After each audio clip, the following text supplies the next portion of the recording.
Dans ce carnet, on verra comment calculer des intégrales numériquement. Dans le but de comparer avec des résultats exacts, on va se concentrer sur deux intégrales dont le résultat nous est connu, en l'occurrence l'intégrale de 0 à 1 de x carré, qui donne 1 tiers, et l'intégrale de 0 à 1 de 1 plus x sur 1 plus x carré, qui donne pi plus log de 4 divisé par 4, donc ce nombre ici.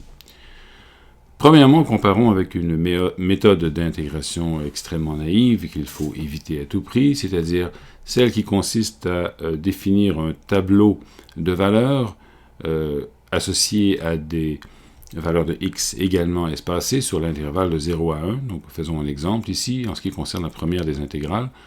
Donc, je définis la fonction x carré, ici. Je considère un nombre, par exemple 100, de points, donc d'intervalles entre 0 et 1. Je définis un tableau de valeurs de x qui va de 0 à 1 et qui ne contient pas le dernier point, c'est bien important. Ensuite, je calcule les valeurs de y associées à ce tableau via la fonction f majuscule et je somme toutes les valeurs de y. Je les divise ensuite par le nombre de points. Dans ce cas-ci, ça correspond, parce que l'intervalle va de 0 à 1, à multiplier par delta x, donc la largeur de chacun des intervalles. Et je peux ensuite imprimer la valeur avec le nombre d'évaluations. Donc pour 100 points, ça me donne essentiellement la valeur suivante, donc une intégrale qui vaut 0,32835. On sait que la valeur exacte est de 1 tiers. Et ça, c'est avec 100 évaluations. Si j'augmente le nombre d'évaluations, par exemple, à 1000, j'obtiens 0,332, donc j'ai la bonne réponse, mais à 2 chiffres significatifs seulement. Si j'augmente encore une fois le nombre de points à 10 000, j'obtiens 3 chiffres significatifs. Si j'augmente le nombre de points à 100 000, j'obtiens 4 chiffres significatifs, et ainsi de suite. Donc on peut aller jusqu'à 1 million de points et obtenir un résultat qui est exact à presque donc 6 chiffres significatifs, mais au prix d'un nombre d'évaluations égal à 1 million, ce qui est manifestement déraisonnable. Comment peut-on améliorer de manière minimale cette méthode d'intégration? Bien sûr, c'est la méthode des trapèzes qui est la solution, et encore que c'est une méthode extrêmement naïve elle aussi. La correction principale à la méthode des trapèzes, c'est-à-dire qu'apporte la méthode des trapèzes à l'approche naïve qu'on a exécutée, c'est qu'elle compte uniquement pour la moitié les 2 points aux extrémités. C'est-à-dire qu'elle consiste à tracer des lignes droites entre les différents points de la grille, ce qui correspond bien sûr à des trapèzes dont il faut calculer l'aire. Ça revient à calculer l'aire des rectangles qui sont grisés sur la figure, et ces rectangles ont une hauteur donnée par chacune des valeurs de la fonction sur les points de la grille, fois la largeur delta x entre les points, sauf aux extrémités, aux points A et B, où seule la moitié du rectangle compte. Donc la correction ici, c'est qu'il faut faire presque la même chose qu'avant. Cette fois, on définit une grille x où on inclut le dernier point, donc on va de 0 à 1 et on met un point de plus. On calcule toujours y, on calcule la somme comme avant, mais on soustrait ce qu'on a compté en trop, c'est-à-dire la moitié de la somme des valeurs aux extrémités, c'est-à-dire y de 0 et y de moins 1. Donc, ce faisant, la précision est améliorée. Donc, avec 100 points, on obtient déjà 4 chiffres significatifs, ce qui est remarquable comme amélioration, et avec 1000 points, on obtiendrait une précision qui est déjà supérieure à ce qu'on avait avec 1 million de points précédemment. Et donc, on voit que c'est uniquement une question de correction due aux extrémités dans ce cas. Cependant, ce n'est toujours pas une façon correcte de procéder à une intégrale numérique, c'est-à-dire qu'elle est insuffisamment précise. Donc, pour cela, on va aller directement dans la bibliothèque SciPy et utiliser la fonction quad. Quad veut dire quadrature, qui appartient au sous-module integrate de SciPy. Donc, cette fonction quad est basée sur une bibliothèque ancienne des années 1980, écrite originalement en Fortran. Et la méthode d'intégration est ce qu'on appelle l'intégration gaussienne, qui est basée sur une analyse à l'aide des polynômes orthogonaux sur un intervalle réel. Donc, les détails de cette méthode sont expliqués dans le cours suivant, donc le cours PHQ 404 sur les méthodes numériques et les simulations. Ici, on va se contenter d'appliquer simplement cette méthode et d'appeler la fonction quad. Le premier argument de la fonction quad, c'est une fonction, donc c'est la fonction f de x qu'on définit comme avant, qui retourne x carré.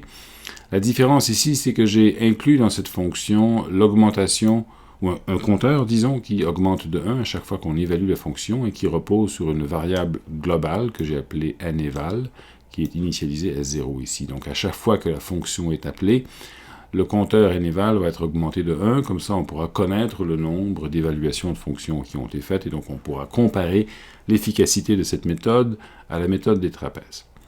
Donc je donne comme premier argument la fonction f, deuxième argument la borne inférieure de l'intégrale, et troisième argument la borne supérieure. Cette fonction va retourner un tuple, donc deux nombres. Le premier, i, est le résultat de l'intégrale, et le deuxième est l'erreur qui est estimée dans le calcul de l'intégrale. Ce qui est un avantage de cette méthode, bien sûr, c'est d'avoir une estimation de l'erreur commise lors de l'intégration numérique. Donc, allons-y tout de suite. Donc, j'évalue cette cellule et j'obtiens instantanément une réponse qui me donne un nombre maximum de chiffres significatifs, c'est-à-dire à peu près une douzaine ou plus. Donc, il faudrait que je les compte. 1, 2, 3, 4, 5, 6, 7, 8, 9, 10, 11, 12, 13, 14, 15 chiffres significatifs. Une erreur de 10-15, essentiellement, comme c'est écrit ici, avec un nombre d'évaluations de 21 seulement. Donc, c'est une méthode extrêmement efficace, du moins pour les intégrales en une dimension, et c'est cette méthode qu'il faut privilégier dans la plupart des cas.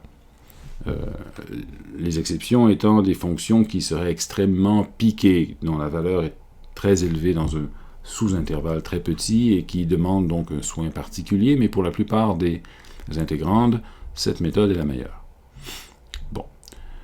Ici, je donne par exemple, même chose, la valeur de l'intégrale de l'autre fonction qu'on a calculée, et on voit qu'on a aussi la même valeur que la valeur exacte. Donc, c'est-à-dire que cette valeur ici, 1.13197, etc., avec une erreur de 10-14, est la même que celle qu'on avait annoncée ici en haut et qui est le résultat d'une intégrale analytique.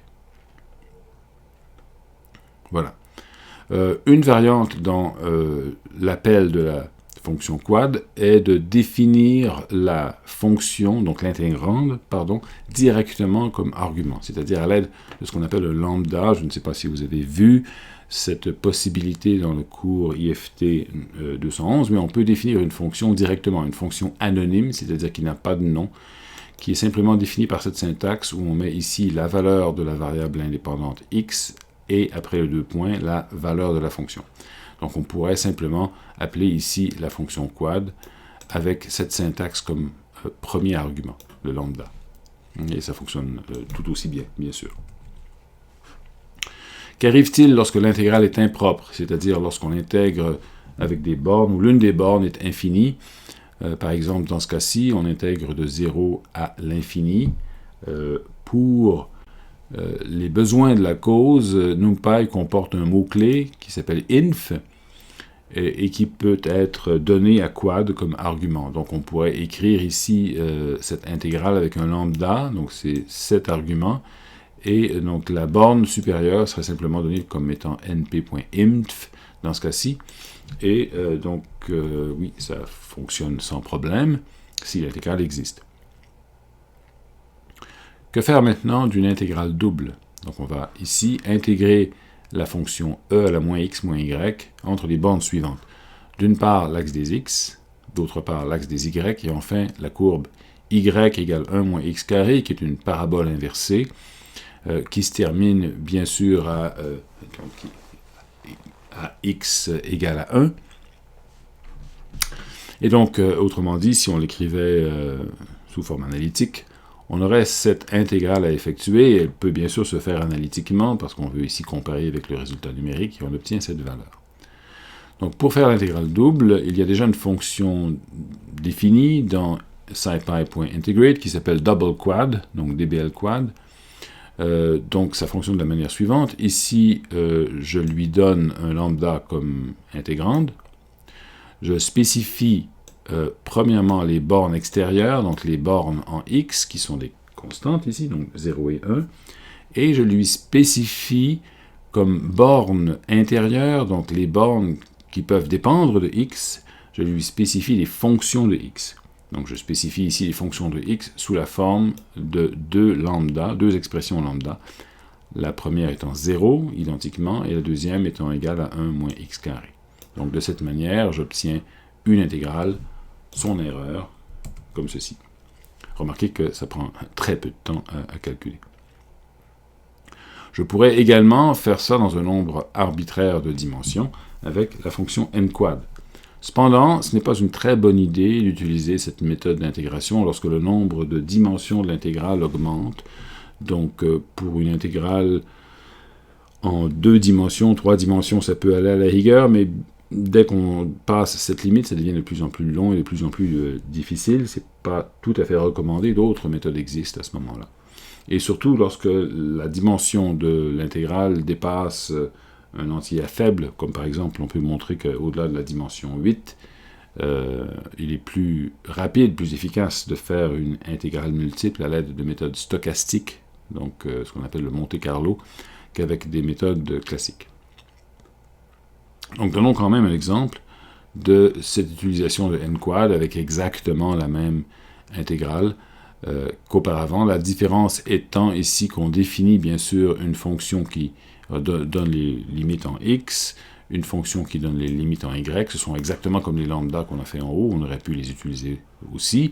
La différence ici, c'est qu'on donne cette liste de limites, ou de fonctions limites, dans une liste essentiellement. Donc cette liste peut avoir une longueur arbitraire. Et donc chaque fonction limite ici retourne les deux limites, limite inférieure et limite supérieure de chaque dimension. Donc c'est un petit peu différent de la syntaxe de double quad. Et bien sûr, ça donne exactement la même réponse. Voilà. On ne parle pas ici des intégrales analytiques. Évidemment, il est possible de calculer des intégrales de manière analytique par calcul symbolique. On verra ça à la toute fin du cours, quand on discutera du module SymPy qui fait du calcul symbolique. Voilà, je vous remercie de votre patience.